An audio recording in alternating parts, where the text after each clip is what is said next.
Hello students. Today let us solve some more numericals related with current electricity. Okay. So from that first is this which is related with potentiometer. तो यहाँ पर हमें diagram दिया हुआ है कि जिसमें प्राइमरी सर्किट में जो सेल कनेक्ट किया है उसका ईएमएफ है 12 वोल्ट। ये हमारा 8 ओम का रेजिस्टेंस है जो एक्सटर्नल रेजिस्टेंस है which is connected in series with this wire और वायर की लेंथ हमें दी हुई है 4 मीटर और वायर का रेजिस्टेंस जो दिया है वो दिया हुआ है 4 ओम पर metre. Okay, means 4 metre wire है टोटल एबी और उसका रेजिस्टेंस 4 ओम पर मीटर है।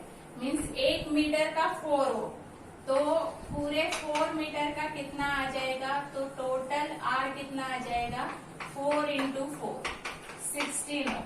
Okay, try to understand this कि if resistance is given in the form of ohm पर metre you need to calculate the resistance according to its length. तो 4 metre length है और 1 metre के लिए 4 ओम का है, इसलिए ये 16। अभी हमें यहाँ पर निकालना क्या है कि उन्होंने ऐसे पूछा है हमें कि galvanometer it shows null deflection at point N for the given situation. Means N पर galvanometer it shows balancing length, A N is balancing length, तब ये ईएमएफ बैलेंस हो जाता है। तो तब तुम्हें ये लेंथ निकालनी है यहाँ पर ए एन। ओके, ये सब सिचुएशन है, ऐसे दो सेल है जिनके इंटरनल रेजिस्टेंस भी दिए हुए हैं और वो पैरेलल में कनेक्ट किए हुए हैं। तो यहाँ पर ये गैल्वेनोमीटर 0 डिफ्लेक्शन दिखाता है, तो कैलकुलेट ए एन। अभी ए एन हमें कैलकुलेट करना है, तो let us substitute this A N as L. ये हम बैलेंसिंग लेंथ लेते हैं एल। ओके, तो तुम्हें पता है कि बैलेंसिंग लेंथ अगर हमें मिलती है ऐसे सर्किट में तो it is directly proportional to EMF. तो इसका ईएमएफ जो है वो हमें पहले निकालना पड़ेगा ई इक्विवेलेंट। ओके, क्योंकि इसका ईएमएफ जो है वो दो सेल में दिया हुआ है which are connected in parallel, तो इक्विवेलेंट निकालना है। तो अभी यहाँ पर हमने पहले ऐसे एग्जाम्पल एक सॉल्व किया था जहाँ पर दो आइडेंटिकल सेल थे और उनका इंटरनल रेजिस्टेंस भी नेग्लिजिबल था। तो आइडेंटिकल सेल है मीन्स उनकी ईएमएफ सेम है, तो ऐसे पैरेलल कॉम्बिनेशन में किसी एक सेल का ईएमएफ ही उसके अक्रॉस का ईएमएफ होता है या फिर टोटल ईएमएफ होता है, इक्विवेलेंट होता है। लेकिन ऐसे केस में कैसे कैलकुलेट करते हैं, तो ये 11th में हमने सीखा है, right. E equivalent is equal to summation of E by R upon summation of 1 by R. Mean जितने सारे सेल कनेक्टेड है पैरेलल कॉम्बिनेशन में अपॉन उनके इंटरनल रेजिस्टेंस, उनका सम आएगा न्यूमरेटर में और डिनोमिनेटर में रेसिप्रोकल का सम। किसका रेसिप्रोकल, तो इंटरनल रेजिस्टेंस का रेसिप्रोकल। तो अभी यहाँ पर हम ऐसे सॉल्व करते हैं। तो ये हमारा 2 वोल्ट का है और उसका इंटरनल रेजिस्टेंस 2 ही है और प्लस ये आ जाएगा 4/6। और ये 1 बाय आर, तो यहाँ पर 1/2 प्लस 1/6। तो यहाँ पर अभी ये 1 प्लस 2/3 अपॉन ये हो जाएगा हमारा 6 एलसीएम आ जाएगा, तो 4/6। तो ये हो जाएगा 5/3 इंटू 6/4। तो ये 3 2s are 6, 2 2s are 4, तो ये 2.5 वोल्ट आ गया हमारा क्या, इसका इक्विवेलेंट ईएमएफ। तो E equivalent is equal to 2.5 volt. अभी ये ई इक्विवेलेंट जो है it is directly proportional to this length according to the principle of potentiometer. तो ये E equivalent directly proportional to L. तो E equivalent how to write, K L, this you know, right. Now E equivalent we know, if we calculate k and if we substitute here then we can easily calculate L. तो k कैसे लिखते हैं वो पता है तुम्हें, k is potential gradient, so V by L and V is nothing but I R upon L. तो I we can easily calculate from the primary circuit. तो प्राइमरी सर्किट में जो सेल है उसका ईएमएफ कितना है 12 और रेजिस्टेंसेस कौन कौन से हैं, तो ये तो एक्सटर्नल रेजिस्टेंस है RE जो 8 ओम का है, और एक वायर का रेजिस्टेंस जो 16 है।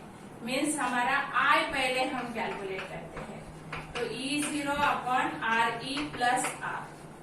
RE वो एक्सटर्नल रेजिस्टेंस है, R ये पोटेंशियोमीटर वायर का, तो ये हो गया 12 अपॉन 8 प्लस 16, तो ये हो गया अपना 24 मीन्स हाफ मीन्स 0.5 एम्पियर। तो ये हमारा करंट आ गया। अभी यहाँ पर K निकालते हैं हम, तो करंट कितना है 0.5। रेजिस्टेंस, ये रेजिस्टेंस हमेशा पोटेंशियोमीटर वायर का रेजिस्टेंस रहता है जो हमारा कितना है 16, और अपॉन लेंथ कितना दिया है 4 मीटर, तो ये 4 4 जार 16 कितना हो गया 4 5 जार 20 मीन्स 2 वोल्ट पर मीटर। ये हमारा आ गया K। अभी हम इजीली L कैलकुलेट कर सकते हैं। इस फार्मूले में हमें वो सब्स्टिट्यूट करना है, E equivalent is equal to KL। E equivalent हमारा है 2.5, K हमारा है 2 इंटू L, तो L कितना आ जाएगा 2.5 अपॉन 2, तो कितना आ गया 1.25 metre. Okay, so this way we can calculate. Simply if you know the formula and if you know here how to calculate the equivalent EMF of parallel combination of cells, then you can easily solve the sum. Then next sum, it is related with Wheatstone meter bridge. So in this meter bridge experiment, what is given? See, null point is obtained at 20 centimeter from one end of the wire when resistance X is balanced against another resistance Y. Okay? और दिया है X is less than Y. ये condition तुम्हें दिया है। Okay, second condition afterwards I will read it. Okay, तो ये पहला कंडीशन की X is less than Y, और यहाँ पर ये X कनेक्ट किया हुआ है। ओके, कौन से गैप में ये तुम्हें दिया नहीं है, तो हम X ये लेफ्ट गैप में कंसिडर करते हैं, और Y जो है वो हमारा राइट गैप में है। तो ये हमारी मीटर ब्रिज वायर है जो AC है, और यहाँ पर गैल्वानोमीटर है as usual. Now you know the figure, और ये बैलेंसिंग पॉइंट है। तो X और Y ऐसे कनेक्ट करने के बाद फर्स्ट कंडीशन में क्या दिया है कि तुम्हें बैलेंसिंग लेंथ मिलती है 20 सेंटीमीटर पर। तो अभी ये कहाँ पर मिलती है, लेफ्ट हैंड या राइट हैंड, ऐसे कुछ दिया नहीं है, लेकिन ये दिया है हमें बैलेंसिंग मिलती है, मीन्स ये कंडीशन सेटिस्फाई होनी चाहिए। X by Y is equal to LX upon LY। तो X स्मॉल है तो LX भी स्मॉल होना चाहिए ये कंडीशन सेटिस्फाई होने के लिए, इसलिए तुम्हारा 20 सेंटीमीटर लेंथ जो है वो ये दी हुई है 20 सेंटीमीटर लेफ्ट गैप की, जहां पर X है, तो ऑब्वियसली ये तुम्हारा 80 सेंटीमीटर आ जाएगा, राइट। तो अभी हम बैलेंसिंग कंडीशन लिख सकते हैं। तो बैलेंसिंग कंडीशन से हमारा क्या आ जाएगा, तो balancing condition is X by Y is equal to 20 upon 80 is equal to 1 by, तो ये X बाय Y आ गया। अभी सेकंड क्या दिया है देखो, where will be the new position of the null point from the same A, means A से ही null point किस डिस्टेंस पर होगा। If one decides to balance a resistance of 4x against Y, तो अभी x की बजाय मेरा new resistance क्या है 4x, कि मैंने 4x बैलेंस करना है मुझे अगेंस्ट y, तो मेरा y रेजिस्टेंस y ही रहेगा, लेकिन ये मेरे न्यू रेजिस्टेंस है। तो लेफ्ट गैप में अभी मेरा 4x हो जाएगा, राइट गैप में y ही रहेगा। तब तुम्हें क्या निकालना है, लेंथ निकालना है, बैलेंसिंग लेंथ, ये इसी एंड से बैलेंसिंग लेंथ निकालनी है। तो यहाँ पर अभी बैलेंसिंग लेंथ मिल गई है, means we can apply balancing condition. तो according to this balancing condition second इसमें क्या आ जाएगा, x की बजाय अभी 4x होगा, 4x upon y is equal to L upon 100 minus L। तो ये L हमें कैलकुलेट करना है।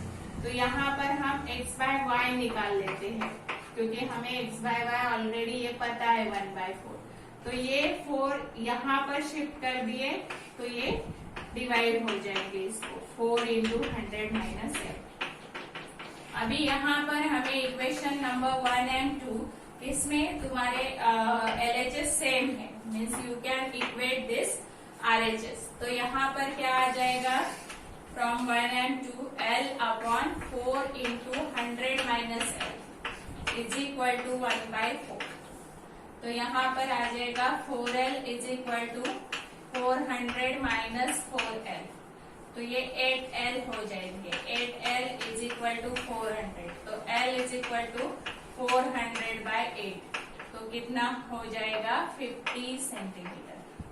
मीन्स तुम्हारा लेंथ कितना आ जाएगा यहाँ पर 50 सेंटीमीटर, राइट। मीन्स ये balancing length exactly middle of the wire तुम्हें मिलेगा। Okay, so this way if you apply the balancing condition properly, then you can easily solve this sum. Then next sum,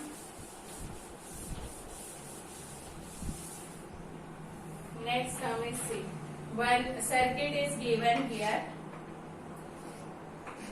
This is 10 volt battery, and here one resistance of 2 ohm is connected, and here one more resistance of 3 ohm is connected. Okay, 3 ohm. And here this is point C, this is point B, this is point A, and here one more cell is connected across 2 ohm, that is 4 volt. A और B के बीच में ये connect किया हुआ है। तो you have to find the current passing through 3 ohm resistance. Okay, current passing through 3 ohm resistance. Current passing through 3 ohm resistance. Okay, ये तुम्हें निकालना है। Finding current passing through 3 ohm resistance. अभी अगर मुझे करंट निकालना है तो करंट निकालने के लिए मुझे क्या पता होना चाहिए, तो according to Ohm's law you know V by R। तो R तो हमें दिया हुआ है 3 ओम, मीन्स V निकालना है, लेकिन V अक्रॉस दिस 3 ये निकालना है मुझे, मीन्स VB माइनस VC निकालना पड़ेगा मुझे, राइट। तो यहाँ पर पहले तुम्हें पता है कि AC के अक्रॉस ये सेल ज्वाइन किए हुए, कौन सी 10 वोल्ट। तो VA माइनस VC इस डायग्राम से तुम लिख सकते हो, VA माइनस VC कितना आएगा 10 वोल्ट। ओके, अभी ये दो पॉइंट है AB, उनके अक्रॉस भी ये सेल कनेक्ट किया हुआ है, मीन्स पोटेंशियल डिफरेंस ये VA माइनस VB ये कितना आएगा, मीन्स 2 ओम के अक्रॉस जो पोटेंशियल डिफरेंस है वो कितना आ जाएगा 4 वोल्ट, राइट। तो तुम्हें VB माइनस VC जो है वो अक्रॉस 3 ओम का पोटेंशियल है। तो potential difference across 3 ohm resistance, across 3 ohm resistance is equal to VB minus VC। VB minus VC। तो अभी VB माइनस VC इन दो इक्वेशन से हम कैसे निकाल सकते हैं, तो VB प्लस है, means if we subtract equation number 2 from 1, so subtract equation 2 from 1, so we get what, VA minus VC ये सब्ट्रैक्ट करना है, माइनस VA माइनस माइनस ये हो जाएगा plus VB is equal to 10 minus 4। RHS तो simple है, यहाँ पर अभी VA कैंसिल हो जाएगा, ये आ जाएगा VB minus VC is equal to कितना आ गया 6 वोल्ट। मीन्स हमें अभी पोटेंशियल डिफरेंस मिल गया B और C का। तो अभी इजी है करंट कैलकुलेट करना। तो current through 3 ohm resistance, current through 3 ohm resistance तो क्या आएगा अकॉर्डिंग टू ओम्स लॉ 6/3, क्योंकि 6 तो हमारा VB माइनस VC है अक्रॉस 3 ओम रेजिस्टेंस, तो कितना आ गया 2 ampere.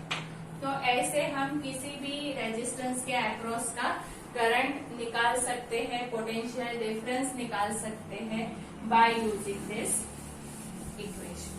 Means just Ohm's law you need to apply. Okay. Then next is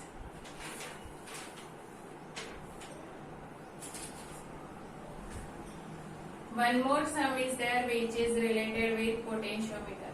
In the figure, the potentiometer wire of length L 100 centimeter and resistance 9 ohm is joined to a cell of EMF E1 is equal to 10 volt and internal resistance R1 is equal to 1 ohm.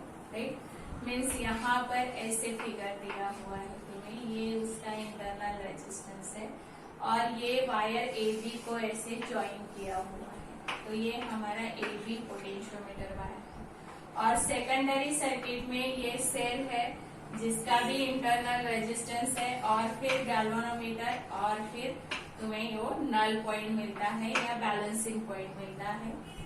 तो ये है 5 volt का है और यहाँ पर ये 2 ओम का रेजिस्टेंस है, ये 10 वोल्ट का है, ये 1 ओम का रेजिस्टेंस है। और क्या दिया है, L is equal to 100 centimetre, L 100 centimetre है, राइट। और क्या दिया है, and resistance 9 ohm is join, means resistance of this wire AB is 9 ohm. This is given. Okay. It's connected as shown. Find the length AC when the galvanometer G will show no deflection. Means तुम्हें यहाँ पर भी L calculate करना है. Okay. तो यहाँ पर null deflection means इसका EMF जो है it is directly proportional to this L. तो E is equal to KL. अभी तुम K कैसे निकालोगे ये पता है तुम्हें, K is V by L is equal to I R upon L। तो यहाँ पर हमारा L कितना है, 100 सेंटीमीटर, ओके।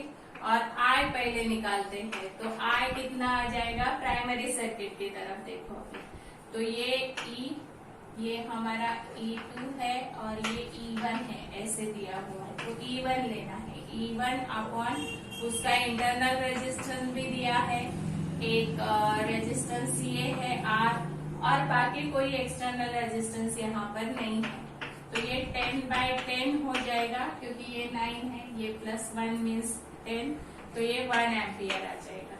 और R तुम्हें दिया है 9 ओम का है, तो यहाँ पर E is equal to K कितना हो गया अपना फिर, तो ये 1 into 9 अपॉन L कितना है 100, तो ये आ गया 9 बाय 100 और 0.09, ओके। ये होल्ड पर सेंटीमीटर है, ओके, और होल्ड पर मीटर में किया तो 9 आ जाएगा, right.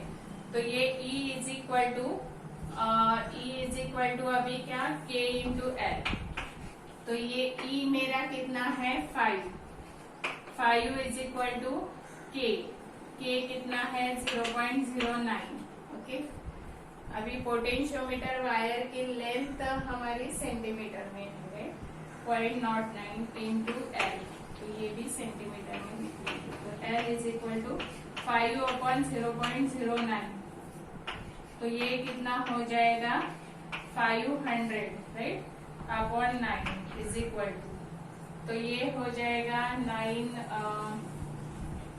5s are 9 5s are, okay, again 55, okay, centimetre. तो ये हमारा आंसर है 55.55। तो ऐसे तुम सॉल्व कर सकते हो। एक ही फार्मूला तुम्हें यूज करना है कि ये अगर बैलेंस है तो apply the principle of potentiometer, लेकिन जब तुम अप्लाई करते हो तब क्या कैलकुलेट करना है, कैसे कैलकुलेट करना है, ये अगर समझ में आ गया तो तुम कौन सा भी प्रॉब्लम सॉल्व कर सकते हो। अभी नेक्स्ट एक लास्ट प्रॉब्लम है,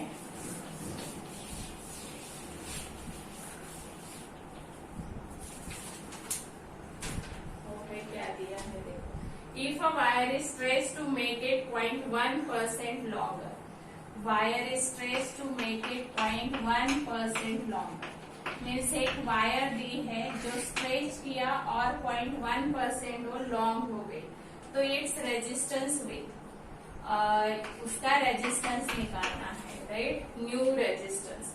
मीन्स उसमें एरर है, एक्चुअली ये एरर का प्रॉब्लम है, तो उसके रेजिस्टेंस में क्या एरर आएगी।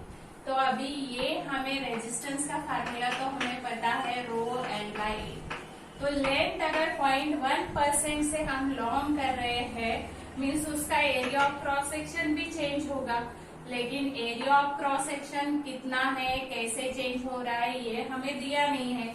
तो अभी हमें ये कैसे निकालना है, तो हमें यहाँ पर वॉल्यूम कंसिडर करना पड़ेगा, क्योंकि जो भी वायर है वो तुम स्ट्रेच करोगे या शॉर्ट करोगे उतना ही, तो वहां पर तुम्हारा वॉल्यूम सेम रहेगा। ओके, तो area of cross section change होगा लेकिन वॉल्यूम सेम रहेगा।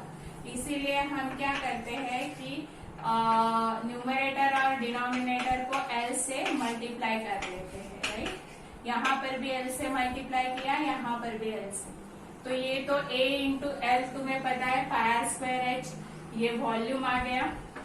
तो यहाँ पर rho L square upon B, तो वॉल्यूम अभी गिवन वायर का अगर हमने वो कट नहीं की है, कुछ भी उसमें ये नहीं किया है, तो वॉल्यूम सेम रहेगा, राइट। खाली क्या होगा, तो ये लॉन्गर कर दी तो area of cross section change हो रहा है, इसलिए हमने ये वॉल्यूम में लेकर आए। अभी हमें रेजिस्टेंस में कितना चेंज होगा ये इस फार्मूले से हम इजीली निकाल सकते हैं। तो R इज इक्वल टू हमारा आ गया rho L square by V, तो delta R upon R is equal to, ये तो कांस्टेंट ही रहेगा रो बाय वी, तो एल स्क्वायर हम कैसे लिखते हैं 2L delta 2 delta L by L. तो डेल्टा L बाय एल हमें दिया है 0.1%, ये दिया है 0.1%, तो ये कितना हो गया 2 into 0.1%, that means 0.2%। This is your answer कि रेजिस्टेंस में ऐसे चेंज होगा। So this way you need to